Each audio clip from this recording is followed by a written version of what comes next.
had. No, my timing's all off today. Good morning, everyone. Dr. Kennard, Dr. Tom Foolery, John Hudson, 420 Atheist, Shamla. Shamla. Yeah, we were just talking about John's new granddaughter, and yeah, there's a lot of things I just didn't know about nipples, I guess, breastfeeding, before it's a process. Sometimes babies don't do well, like it was They eye-opening. don't, for different reasons, they won't latch on. Yeah. They could be tongue tied, or just they just. It's all strange to me, and I've been a dad for over 30 years, and yeah, it's still got a lesson learned. Yep. I bought a box of cigars, but I don't have friends to give them to, so fuck. Smoke up, Johnny boy. Remind me of my 12th birthday when I got that carton of cigarettes. Nice. Smoke up, Johnny boy. For those of you who didn't know this, yes, I did put the old after party link in the description of the main show, so I have to apologize for that. Yeah. Deep Park says it was a fun stream, which I still have to see, dude. I have to tell you, I've been very negligent in my viewing, but Deep Park says it was a fun stream over the weekend with Math Big. Yeah, it was fun. It didn't go to plan. Now, tell me about the plan. What you had as a plan, and how did it actually develop? Well, I guess like what we'd always talked about is that we'd sort of, I guess, start at the beginning. It was going to be like a deconversion story. Yeah. But in the end, we just sort of talked about the community, the atheist community, and how I sort of found the community and stuff like that. So, but it's fine. I mean, as you know, I have had a big couple of days. So I was actually late to the stream as well, 25 minutes late. Oh no. Speaking of that, Sammy, how's your boy? He's actually sent a picture to Andy on Facebook because it's hard to describe. But Andy might have better luck describing it. So what the problem was, I was babbling the other night and I couldn't even remember why we got sent home. So with the hospital, if we choose to go back in and get him seen to, he has to go into the COVID ward. And that's why we've chosen not to go back. I think that's a wise choice. Did you see it? I just saw it's nasty and it's not closing up, but it's like 14 days we have to quarantine and then they can just go into normal hospital if it's still there. Yeah, I know that's a long time and it's it's torture for him, but well, what I understood this morning that so he's got just like a gash in his lip, but because it's right in the joint, he can't, if he opens his mouth, he just rips back open. Oh, it really needs some stitches, but only 1 or 2 stitches. It's very minor, but I do this, but it's very serious. He had a COVID positive test at his school, so he was a close contact. Yeah. He's had, I think, 3. He's going to have another one tomorrow. They've all been negative. But it doesn't matter to the hospital. They won't. Within the 14 days of quarantine, you'll have to go into the red zone, they call it. Yeah. It really doesn't take long to give some stitches. Like it, and what it sounds like, he doesn't need many. But they're in a 14-day quarantine, so they cannot allowed to go to the GP. Like, we're not sure what. But they can allow some kid to go days with his lip split into like 2 sections. Like that's I don't know. I don't know. I just Well, Sounds like the horrors of bureaucracy. I don't want to change this subject or anything, but I understood that they're going to allow kids to get the shots here in the U.S. starting today. From what I understood, the Pfizer, they're allowing it to be done, and my grandson is going to be first in line. And and it's just crazy. The at the hospital, she had the whole floor to herself there because they're not inducing during the weekends. If a woman's having a baby and they're talking about inducing them, she was rare because she went in on Friday. After Wednesdays, they're doing them like Monday through Wednesday, so that they can be shut down. But with the size of the baby, they decided that they was going to do it on Friday. So she had 4 nurses and a whole floor to her and her husband to have that baby. It just, it's crazy. That the healthcare can be so goddamn good, but to only those that can afford it. Yeah. Oh, and what to make it make sense. So yes, it's a minor procedure, but what the issue is because he's small as well. The only sedation they can give him, what they would normally do for a kid needing a stitch or two, is the gas mask. But because it's on his mouth, they want to put him under. And because of the quarantine, it would mean shutting down the whole ward. They couldn't just give some local anesthesia. Yeah, I don't know. My son busted his head wide open. Like he had a gash going across his head, and they not only had to do stitches on the outside, but they did stitching on the inside, and then stitched him up. But I mean, it took, less than 20 or 30 minutes. It went by really fast. I mean, it took a while to get into the hospital and all that stuff, but like when it came to the actual procedure, but they just he was awake during the whole thing and he took it like a champ. But they just gave him local anesthesia. I can understand why there would be so many people through the pandemic who would have stitched themselves up and things like that. Ooh, yeah, that would be a difficult one. Or each other and stuff like that. I've got a good story. I got body slammed one night, and I landed on the back of a snow shovel, and it split my leg open on the back, and the muscle I had to kind of push it in, and then took and duct taped it. I know what your wound looked like, John, because my sister landed on a shovel on her leg. It's all the way across the back of my leg. But anyhow, the duct tape didn't hold.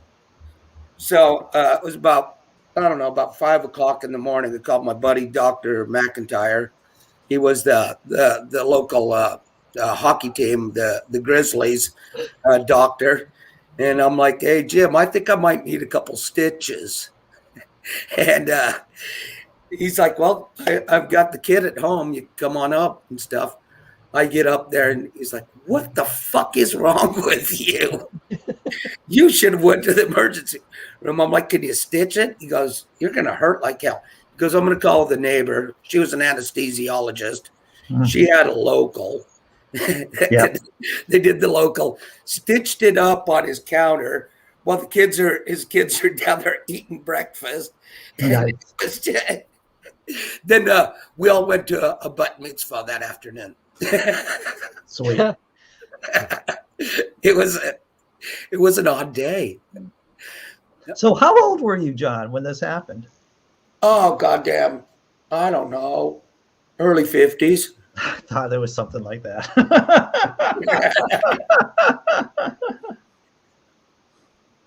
So I was a youngster. Right. Okay. Yeah. Good thing is I haven't been in a fight in probably 2 years. Good for you, John Hudson. Yeah, I'm a kinder, softer, more gentle John these days. That's good. Well, that typically happens as one progresses through the life cycle. I guess that's the way to put it, right?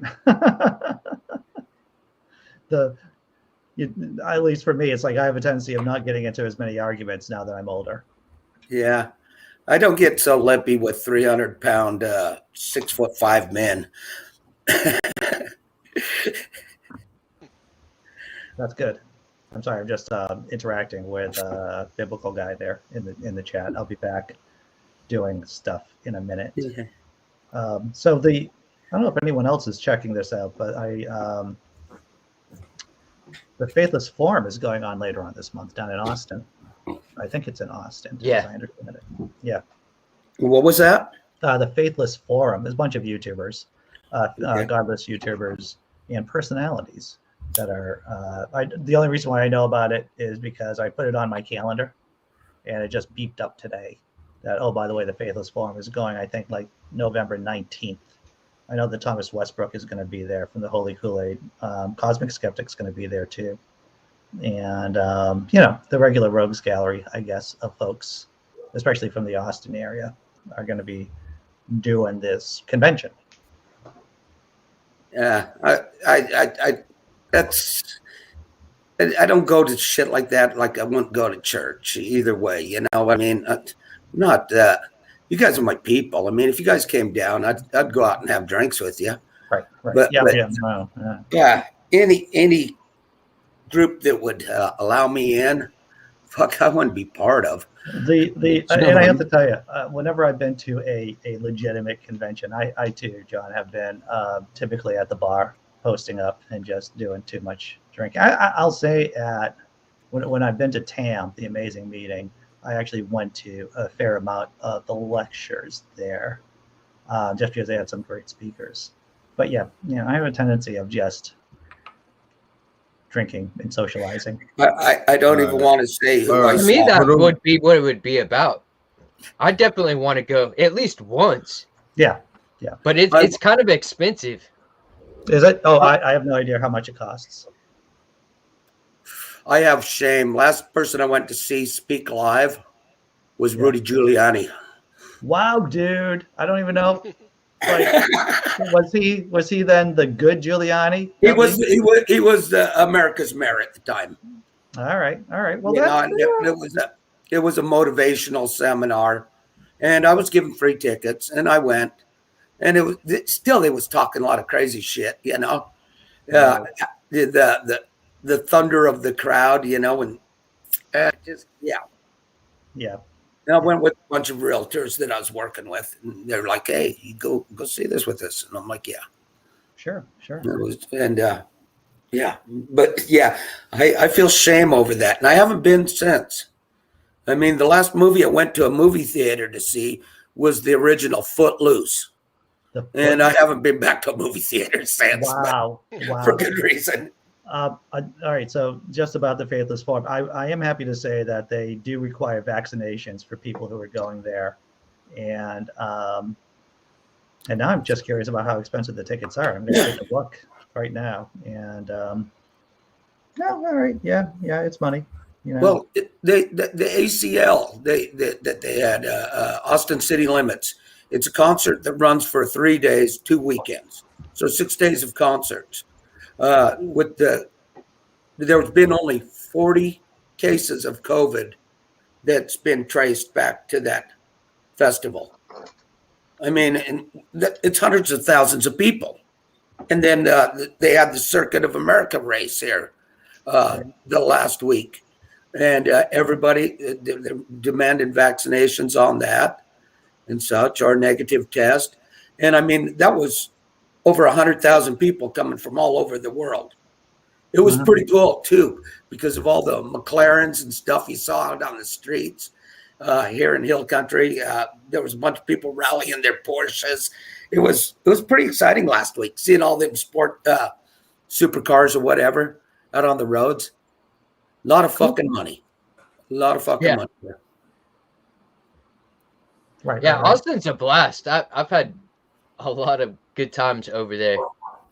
But it is like South by Southwest. You have to get your stuff set up if you're going there during these like events like Faithless Forum. If you're deciding to go, you should definitely make sure you're doing it ahead of schedule and getting things booked up, because things fill up quick. The city is really fun, but it was not built for a huge population.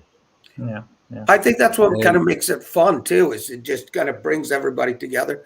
Yeah. I mean, you go down Dirty Sixth on any Friday, Saturday night before the pandemic, and Dirty Sixth, there's probably 100 bars in a 2-block radius. It's nothing but bars, and it packs out. They shut down the street there, and they open it up, and it's just a lot of fun. A lot of drinking, a lot of good times. I mean, you can walk downtown Austin smoking a joint, and a cop will not fuck with you. They stand down. They're like, we've got crimes to do. You know, we've got criminals to get. And they won't fuck with you. You can smoke weed right in town. It's not legal, but they just won't fuck with you. Right. Good times. Austin's a blast. Mm-hmm. It's one of the reasons that I wanted to come here, is the music culture and such. Yeah. I came down here a few years ago and saw Alejandro Escovedo play, and fuck, it was a dynamite show. You know. I did go out. I know that you're talking about haven't been to a movie theater for a long time. Actually, the girlfriend and I went to a small movie theater down the street from us, and the little nonprofit theater, and we saw Hereditary, the horror movie, and that was a lot of fun. Wasn't a lot of people in the theater. It was like a 6:30 show on Halloween, and it was a lot of fun. It was the first time, like I said, we'd been out in a movie theater with people for quite a while. Did they keep the seats spaced, or do they allow the? Yep. They were, there was official seating, so you got a seat. I believe that's what it was. There were so few people in the movie theater. I have to admit, it wasn't even it wasn't even an answer. It wasn't even a problem for us. We were able to get, like on the balcony. There's a balcony in the movie theater. So I didn't want to be on the floor, because that's where the COVID hangs out, from what I understand, right? And so, we were near the vent. Heavier than air, is it? Doesn't it float down? Is that what happens? I don't know. Well, I think it would. That makes sense to me. Yeah. And we were right by the vent that was blowing down. So I'm thinking that was probably the safest. Did you sneeze? I did not sneeze. I tell you, I'm going to think it from now on anyway. I'd like to go to one of them IMAX theaters and see a movie that way. One of them larger than life screens that, I don't know. Well, down the Boston Science Museum, which isn't that far away. It's like a half an hour walk, maybe a little bit more. They have, their planetarium. They have the IMAX. Well, there's an IMAX theater as well as the planetarium itself, where they show stuff. It is pretty cool. That was pretty cool. Yeah, I used to love to go to them laser shows that they'd have at the planetarium in Salt Lake. It was pretty awesome. I mean, so I guess I have been in a theater since, but not like I haven't went and seen any blockbuster hit or anything, but yeah, like the Pink Floyd laser shows, and The Wall was pretty fucking dope. I was pretty fucked up. It was actually, this whole thing about fascism that, you can always tell when I'm getting anxious about something, because I start talking about fascism. So I was, because my 16-year-old, we're thinking about, colleges for her, And so I'm messaging with her mom. I think it was Saturday night right after the movie we went to, and we were talking about colleges that my kid might be going to, and I just started like spelling out why the kid needs to go, or should go to an international school, somewhere outside the States, and I was putting down all the points. It was like, well, SCOTUS is owned by the conservatives. The midterms are coming up, and that's probably going to be, both the House and the Senate's probably going to be owned by the Republicans at some point. And then 2024 is right around the corner, and Trump's going to be running again. And if Harris runs against him, I think it's pretty clear that Trump's going to win.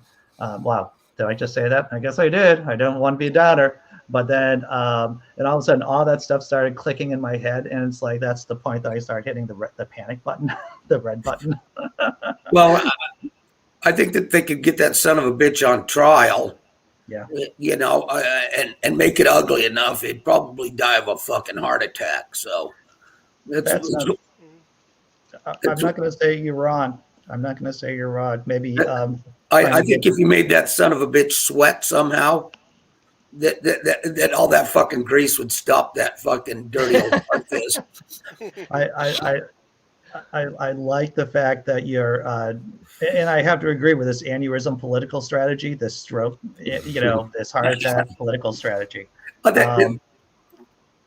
Yeah. Motherfuckers would still want him even if he did have a stroke, if he's just drooling. Because he's so fucking great. He's the best. Yeah. He just seems like one of those resilient people, and all that like slimy stuff coming off of him would make him slippery to get your hands around. Oh, he'll start sweating the black ooze, or his will probably be orange, but it'll look like Giuliani's. Well, that's what I'm afraid of, Tobin, is that he has the Keith Richards gene, right? Trump has the Keith Richards gene that he just keeps on popping around. It's just going to be lasting and lasting and lasting. The William Shatner gene. Oh, yeah. Yeah, but that's cool.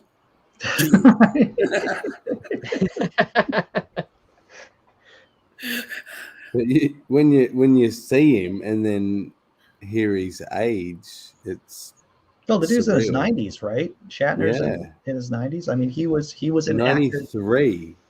I mean, yeah, that Twilight Zone episode. Think about the percentage of humans that don't make it to their 80s. We want to talk about longevity. Let's talk about Betty White. Oh, yeah. Yeah, I mean, I hate to say it, that a 100-year-old woman's sexy, but god damn it, she is. It's that attitude, When the proposal, when she's doing her dance, to all you ladies, go skeet, skeet, skeet, skeet, skeet, skeet. That was just fucking. Oh, wait a minute! I just now clicked to who you're talking about. Didn't she do a show off the rocker or something like that? I can't remember, but she did on the proposal when she was being the shaman, and that song to all you ladies, from the window to the walls, till the sweat drips off my balls. Right. Yeah. Fuck. John, that was awesome. I was with you, John, all through the duct taping a major wound. Now, banging Betty White, I gotta say I'm not with you. Yeah, I'm there. Up until that point. But, I'll take one for the team. You lost me at banging Betty White. I'm making that T-shirt. 18 to 80, crippled, blind, and crazy, as long as they're well put together like a fine piece of leather. I'll take them out in any kind of weather. Very nice, John. That's very nice. One for the team. Good times. Speaking of that, I'm going to go hop on my tractor and go do some shit. You guys all have a lovely day. It's been great chatting with you. Yeah. Good luck with a grandchild, I'm loving it. Have a great guy. Yeah, take care. See you, mate. God damn it. I'll have to hand it to John. Is that his internet's on point today? He's not doing anything too crazy there, so that's good. So I guess this is me just working out this whole fascism thing because I'm just going to keep going back to this. Because we're voting tomorrow here in Somerville, and and once again I want to say that the DSA, the Democratic Socialists of America, they are really good about connecting with people. There was a knock on our door on Saturday, and there was a guy from a canvasser from the DSA asking if we were going to be voting for the 2 councilor at large candidates. I think there might be 3 councilor at large candidates here in Somerville, and the guy who's running for mayor, who's DSA. And I'm like, oh yeah, I'm voting the ticket. Whatever the DSA ticket is, I'm just going to vote because fuck corporate Democrats. I didn't say fuck corporate Democrats, but yeah, I'm just going to do it, and I'm trying to get my girlfriend to do it too. Yeah, they're doing it here in Texas too. I know that soon there's going to be voting. I need to educate myself and go take part. Yeah. So I already voted last month when they started the early voting here. no, that's good, dude. Yeah, my the girlfriend has if I tried to get a vote by mail ballot, but there was some kind of problem not with me, with the town, doing the form. And so I said, fuck it, I'm just going to go in person. It's not a big deal. What's up, Bonnie? Just crawled out of bed, huh? I've actually been getting like normal sleep for a couple of days. I don't know if this is a trend, but I was commenting to my girlfriend. It's like I now have a day job and I'm getting like 7 or 8 hours of sleep for like days on end. I don't know if this is me becoming more normal. I don't. Man, sleep is good. I mean, I really enjoy my sleep. I think better and more clear whenever I'm well rested. Oh yeah, Jay. Yeah. Speaking as someone who had, or who still has, or who has had like major sleep disorder, I would say a major sleep disorder, for like decades. There are definitely, it just fucks your brain up. It just makes you more, just less cognitive. It makes the cogitating. Makes you more less cognitive. Yes, right. They're right there. Yeah. So, as you all know, just to catch you all up, not that I'm sure anyone really cares, but with my car, so to get my claim active, so to get them to fix it, in other words, they won't start now. They want me to pay the $800 excess, which they will pay back if and when it's proven not to be my fault, which will be dependent on the police investigating and looking at bus footage and so they want you to give them $800, and if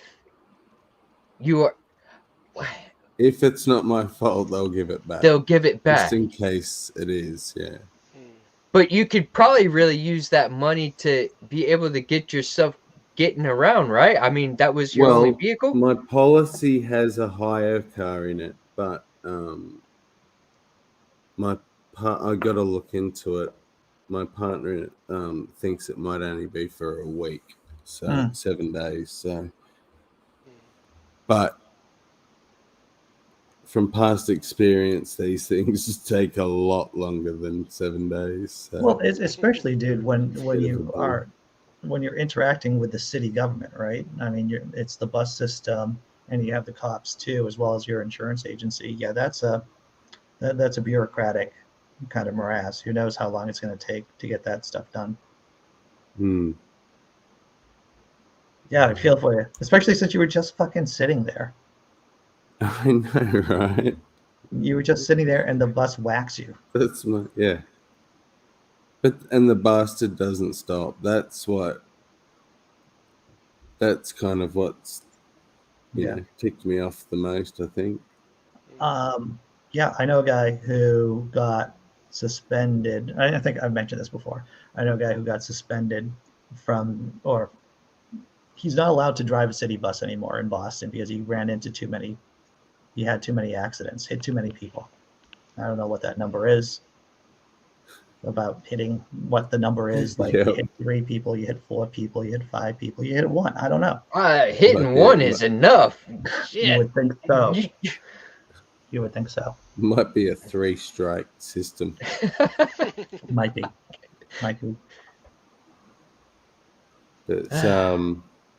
But I did get some good news though. Good. I'd kind of forgotten with everything that's been going on that we put all the documentation into a broker to look at a property, and she got back to us, and we've been approved for an amount.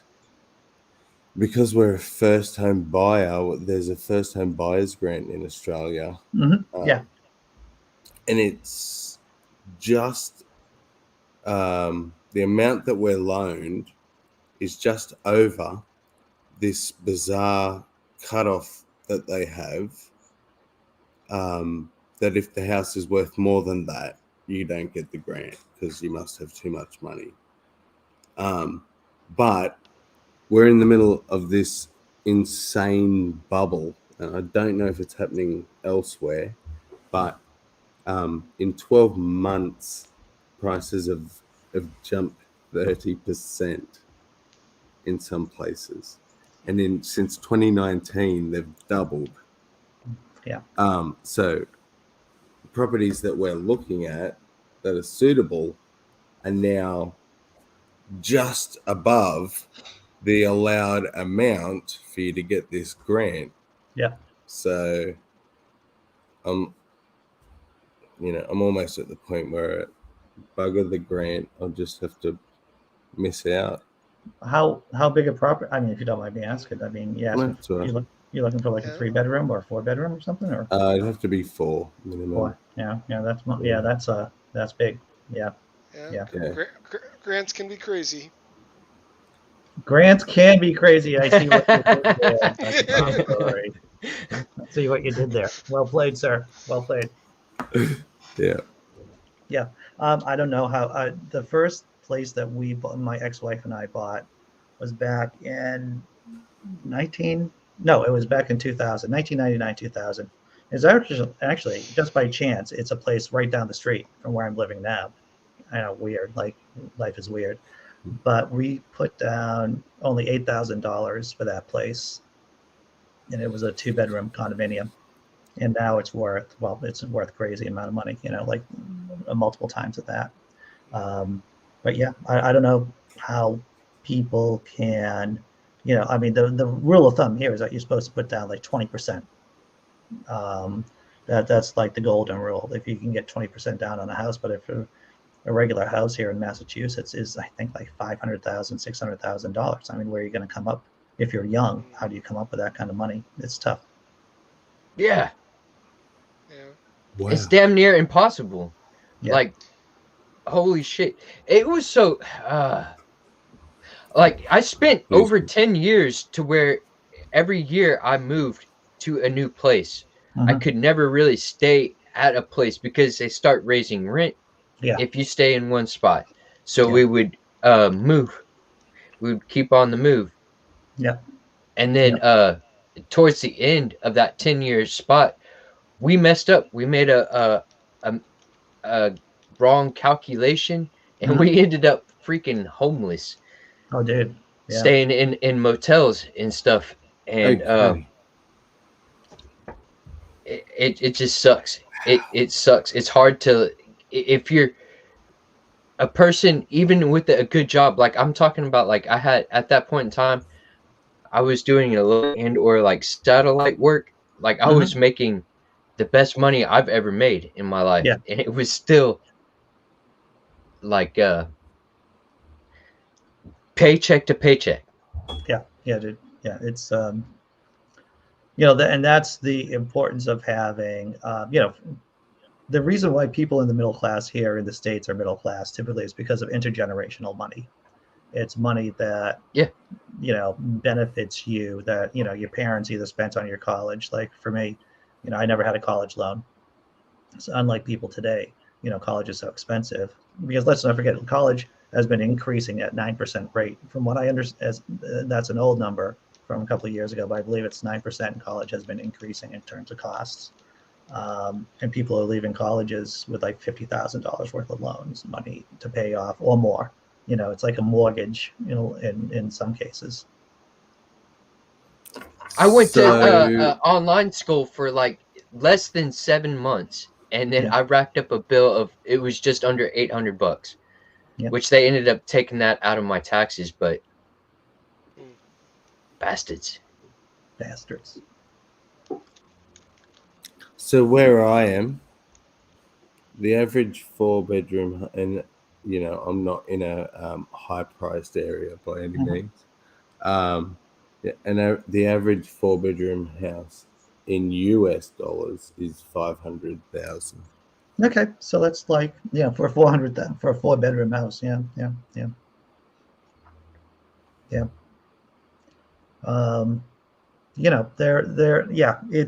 It's difficult. There are some people who buy foreclosures, for an example, and those are typically cheaper, but the average price house is 1 million. Cryptomaria says, yeah. California has a 30% deposit. Yeah. My house is just small and cheap here. Small and cheap. Yeah. 1 bedroom, 1 bathroom. Even a 500 square foot studio, Cryptomaria says, is about 400,000. Yeah. My house is about 600 square feet, and it's only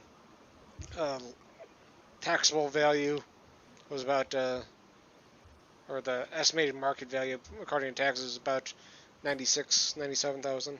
Okay, yeah. So, I guess my house is in a cheap area. Yeah.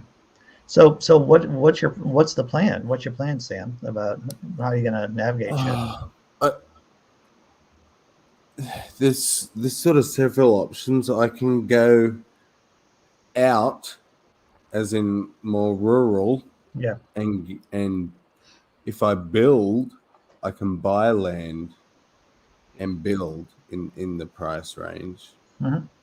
But the worry about being too far from hospitals and stuff with the little one. Yep.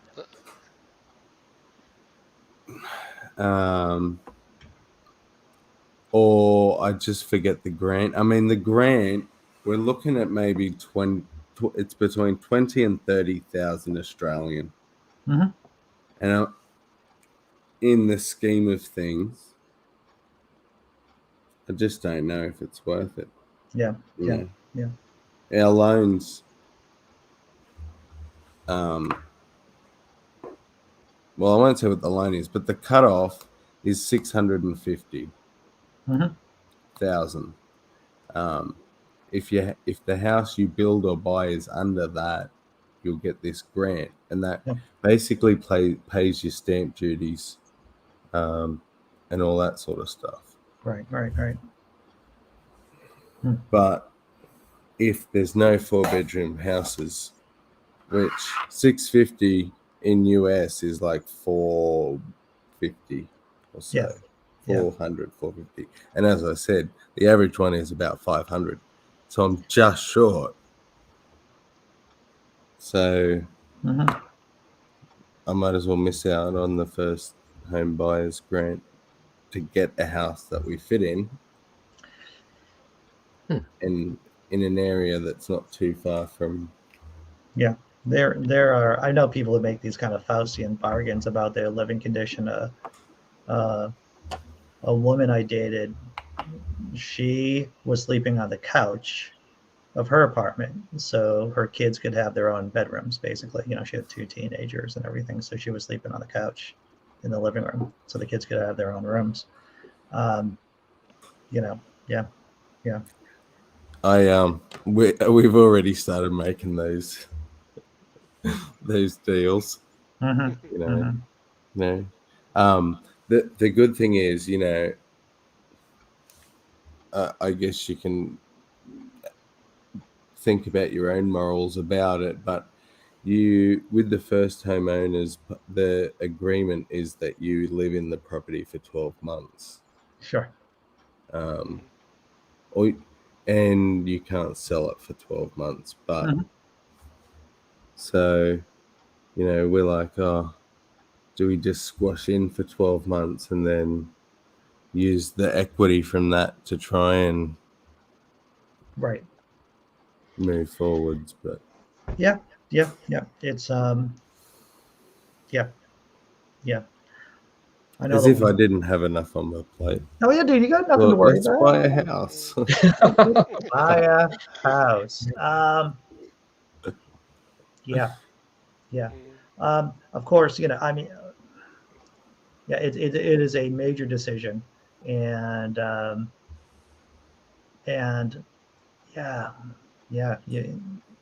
it's tough. Yeah, I almost just don't want to. I'll just keep renting for now. Yeah, it's funny because a lot of the times I try to be helpful. It's like, Andy, you're just making people more anxious. And I was about to start doing that, and then I just said, you should not even say the words you were going to say. But yeah. I know for me, I mean, the thing that I've always done is that I live very inexpensively, as much as humanly possible. The place that I bought after the divorce, it was in a shady area and of the town that I grew up in. And the area actually scares like white suburban people that lived around. I have this story with my girlfriend that I'm sure I've told when I was drunk at one point or another here on the channel. But but that it was gentrifying. It was an area that was gentrifying, but that's different because it was just me. I didn't have my kids with me a whole lot. And when my kids were there, they weren't going to the school system. So yeah. The place I live is my mom and sister refused to come into this neighborhood. Yeah. So yeah. Just sounds friendly. It is a friendly neighborhood. They just are kind of biased against it in that way. Yeah. Well, when my girlfriend and I bought the place down the street, this area was commonly known as Slummerville, out in the suburbs. It's like, no, it's really different now. It's a different place. It isn't, where Whitey Bulger would kind of roll people, because the Winter Hill gang, that's like literally down the street, and everyone over a certain age has a story about Whitey Bulger. Yeah. The neighborhood that's particularly bad around here is on the other side of the freeway from where I live. Oh, yeah? That's where a lot more of the crime happens, not in my neighborhood. But still, it's viewed as a inner city kind of a neighborhood. So. Sure. Yeah, I mean, places change. I actually lived somewhere that I was afraid to come as a child. Oh yeah. And it's actually a lovely place to live. It wasn't when I was a child. Right. Oh yeah, dude. I hear what you're saying. I was that place, like I said, the place that I bought in Brockton right after the divorce. I mean, that's probably one of the. It was a beautiful building, brick building from the 1920s. It was all it was a renovated factory, and it was beautiful. It was just beautiful inside. But yeah. So I have to close the show early today because I have to actually do some work before going to work. So write us out another on Pathos. Yes, I don't know if you saw the one from yesterday. It was about Donald Trump wearing blackface for Halloween. It was a shitty joke, but it was funny. That picture, that I really like that, where he was holding that rubber mask. Right. Yeah, dude. Yeah. So yeah, everyone, I'll see you tomorrow. Full episodes tomorrow. I don't see any issues with my timeline. Thanks, Sammy, Dr. Tom, Tobin, chat, viewers, watchers, lurkers. We'll see you tomorrow. Shamla. Shamla hamala. Shamala hamala.